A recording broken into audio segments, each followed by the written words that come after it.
लड़की वालों ने बुलाया प्रेमी को, आ जाओ बेटी, अगर शादी करना चाहती है और तुम भी चाहते हो तो आओ बातचीत कर लेते हैं, हमें कोई एतराज नहीं है। प्रेमी पहुंच गया। उसे क्या पता कि इनकी नीयत इतनी खराब है जिसे पूरा दुनिया जानेगी। दोस्तों, हम छोटू और आरती के लव स्टोरी की बात करने जा रहे हैं और 2 साल में इसका फैसला भी आ गया। बिहार के अररिया का एक ऐसा मामला जो केवल बिहार ही नहीं वरन पूरे देश, बल्कि यूं कहा जाए पूरे विश्व के लोगों के द्वारा देखा गया। लड़की किस प्रकार अपने ही माता पिता, भाई बहन और भाभी के प्रति खिलाफ हो जाती है, बागी हो जाती है। बागी होकर के उसने ऐसी की तैसी कर दिया। फैसला आ गया है। फैसले में 8 लोगों को आजीवन कारावास हुआ है, जिसमें आरती के पिता भी हैं और आरती के भाई भी हैं। आरती का जीजा जो कह रहा था कि दोनों को समाप्त कर दो, छोटुआ को भी मार डालो और आरतिया को भी मार डालो। यह सब सभ्य समाज के लिए कलंक है, लेकिन उन्हें इस बात का एहसास नहीं था कि कानून दोनों के साथ है। चट्टान बन करके भारत का संविधान उनके साथ खड़ा है, क्योंकि आरती की उम्र 19 साल थी और 22-23 साल उम्र छोटू की थी। दोनों में सोशल मीडिया के आधार पर दोस्ती हो गई थी, बातचीत होने लगी। दोनों ने एक साथ जीने मरने की कसमें खाई और फिर यह हुआ कि हम शादी भी करेंगे, घर बसाएंगे। इसकी जानकारी परिवार वालों को हो गई। आरती के परिवार को हो जाती इसकी जानकारी। हालांकि दोनों यदुवंशी हैं। एक आरती के पिता हैं धीरेन्द्र यादव, जिन्हें सजा हुई है आजीवन कारावास की। सजा आरती ने ही कराया है। और दूसरे यह हैं बरहुआ गांव के, और दूसरे छोटू यादव जो प्रेमी है, इसकी उम्र 22-23 साल है, रहरिया गांव है और उमेश यादव के लड़के हैं। दोनों यदुवंशी परिवार के हैं। जातीय कोई आधार नहीं था ऐसा जिससे कि शादी का विरोध, जैसा कि सामाजिक प्रचलन में है, ऐसा हो। लेकिन अब मान्य नहीं था। मान सम्मान की बात थी। लड़की ने बिना पूछे ऐसे कैसे कर दिया, कैसे दोस्ती कर दिया, दोस्ती कर लिया। अब यह घटना है 6 जुलाई 2022 की। शिकायतकर्ता छोटू के पिता हैं उमेश यादव।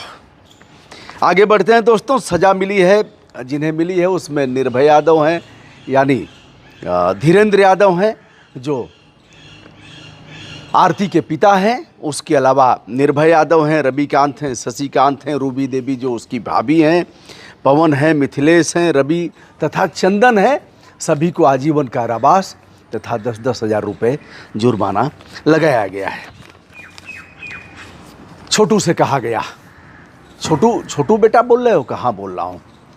करे हम आरती के घर से बोल रहे हैं। बेटा तुम लोगों का जो चल रहा था हमको पता लग गया, आरती ने बताया है। आरती से बात भी किया, आरती को भी विश्वास में लिया। उसे क्या पता कि बहुत बड़ा धोखा होने जा रहा है हमारे साथ। हमारे प्रेम को इस प्रकार तड़पा तड़पा करके उसका अंत किया जाएगा जिसे देश ही नहीं पूरी दुनिया देखेगी। बुलाया जाता है। छोटू खुश होकर के पहुंचा। जिसके लिए हमें प्रयास करना था, जो लोग मान नहीं रहे थे, अपने मान गए लग रहा है। आरती ने मना दिया है। और फिर आरती ने भी कहा कि आ जाओ, बुलाया है लोगों ने तो आ जाओ, मिल बैठ करके बातचीत हो जाएगी। उधर जीजा को भी बुला लिया गया, क्योंकि ऐसे मामले में जीजा लोग बड़ी भूमिका निभाते हैं और जो वह कहते हैं उसको ससुराल वाले मानते हैं। जीजा के पास दबाव भी होता है, जीजा हवा बांधते हैं और जीजा अग्रज भी हैं। पाँव पूजा गया है तो जीजा कह रहे हैं तो सब मानेंगे। जीजा ने कहा कि बुला करके और दोनों को मार डालते हैं, आरती और छोटू दोनों को। बहरहाल छोटू पहुंच जाता है। पहुंचने के बाद उसे बैठाया जाता है। कुछ बातचीत करने के बाद भीतर बाहर से दरवाज़ा बंद कर दिया जाता है। कुटाई शुरू होती है। मारते मारते अधमरा कर दिया जाता है।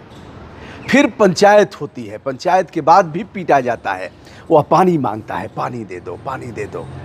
मार जब होती है अथवा एक्सीडेंट होता है तो पानी की इच्छा होती है, पानी देना नहीं चाहिए। पानी मांगते हैं लोग, ऐसे में उन्हें चाय देना चाहिए। मेडिकल चिकित्सीय सेवाओं से जुड़े लोगों का ऐसा कहना है। बहरहाल पानी मांगते मांगते अधमरा तो हो ही गया था, नाखून तक उसका उखाड़ लिया गया। फिर इतना ही नहीं किया गया, इससे भी उनका आक्रोश शांत नहीं हुआ तो गुस्से की पराकाष्ठा पर पहुंचते हुए बिजली के तार का केबल जैसे अपने हाथ में पकड़े हैं, केबल का यह भाग खुला हुआ है, करंट लगाया। छोटू दम तोड़ देता है। आरती एक रूम में है, छोटू एक रूम में। उसके बाद आरती को भी पीटते हैं। आरती बवाल मचाती है, बाहर निकलती है, पुलिस आती है, पुलिस को फ़ोन किया जाता है, पुलिस ले जा कर के उसको पहले हॉस्पिटल में ले जाती है। हॉस्पिटल के लोग उसे मृत घोषित कर देते हैं। आरती हॉस्पिटल तक जाती है, वहीं तक नहीं रुकती है, आगे जा कर के वह मेडिकल अंत परीक्षण जहाँ होना था वहाँ भी जाती है और वहाँ से दाह संस्कार में भी प्रतिभाग करने के बाद पहुँच जाती है छोटू के घर। यह एक ऐसी घटना थी जो लोगों को हिला करके रख दिया। लगातार अपने बाप, अपने परिवार, अपने भाई, अपने जीजा, अपने भाई के खिलाफ वह आग उगल रही थी। शेरनी की तरह दहाड़ मारते हुए आरती ने कहा कि हम अपने बाप और परिवार के लोगों को, जीजा के लोगों को, भाई को, इन लोगों को सजा दिलवा के हम रहेंगे। पहुंच जाती है ससुराल। धीरेंद्र जो पिता हैं, वह लोग काफ़ी मान मनोवल करते हैं, आरती को मनाते हैं, लेकिन आरती मानने वाली थी नहीं। वह चली जाती है छोटू के घर। अब उसके पिता के सामने एक बड़ा संकट था। लोग यह कहने लगे कि शादीशुदा है नहीं, लड़की को, जवान लड़की को अपने घर रख कैसे रहे हैं। लेकिन उमेश यादव ने इसकी परवाह नहीं किया। उमेश ने अपने दूसरे लड़के मोनू से आरती की शादी करवा दिया। आरती ने भी मान लिया था कि ऐसे हमें जमाना रहने नहीं देगा, शादी तो करना ही पड़ेगा। इस घर में हम वैधानिक रूप से बहू बन करके, विधवा बन करके आए थे, बिना शादी के हम विधवा बन गए, बहू बन करके रहेंगे। बहू बन करके वह उस घर में रहती है और रहते रहते, चूँकि जैसा कि हमने बताया 6 जुलाई 2022 की घटना है। यह केस चलता है अररिया के अपर जिला एवं सत्र न्यायाधीश के कोर्ट में। गवाही होती है, आरती गवाही देती है, अन्य गवाह गुजरते हैं और मेडिकल परीक्षण जो हुआ था, अंत परीक्षण, उसके आधार पर जो सांघातिक चोटें लगी थीं, सभी को आधार मान करके अपर सत्र न्यायाधीश अररिया रवि कुमार ने आजीवन कारावास की सज़ा दिया 6 लोगों को। और अब यह सभी लोगों को आजीवन कारावास की सज़ा ही नहीं है, बल्कि इन लोगों पर जुर्माना भी लगाया गया है और अब यह लोग जेल में ही रहेंगे। माना कि इस केस को चुनौती उच्च न्यायालय पटना में दी जाएगी, लेकिन केस का आधार ऐसा है और उनकी ही बेटी, बालिग बेटी जब इस प्रकार से खिलाफत कर रही है तो बचना इन लोगों का मुश्किल है। जिन लोगों को सज़ा मिली है उसमें आरती के पिता हैं धीरेंद्र यादव, निर्भय यादव, रविकांत यादव, शशिकांत यादव, भाभी रूबी देवी, पवन यादव, मिथिलेश यादव, चंदन, उसमें जीजू लोग भी हैं।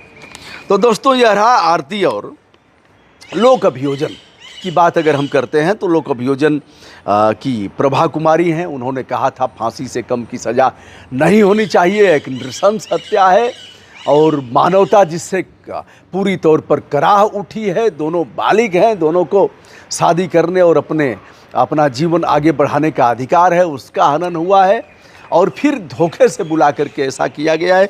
लेकिन वहीं आरोपियों के अधिवक्ताओं ने कहा कि हुजूर, सज़ा को थोड़ा कम किया जाए, सज़ा तो आप करेंगे ही। ऐसे में आजीवन कारावास और जुर्माना की सज़ा हुई है। यह है चर्चित मामला आरती और छोटू के प्रेम प्रसंग का, लव स्टोरी का, जिसका अंत तो दुखद हुआ ही था, जिसका परिणाम भी ऐसा आया है जिससे लोग हिल जाएंगे, ऐसे अपराध करने से बाज आएंगे। दोस्तों, मैं हूं ब्रजभूषण दुबे। संपूर्ण आदर के साथ हमारा प्रणाम स्वीकार करें।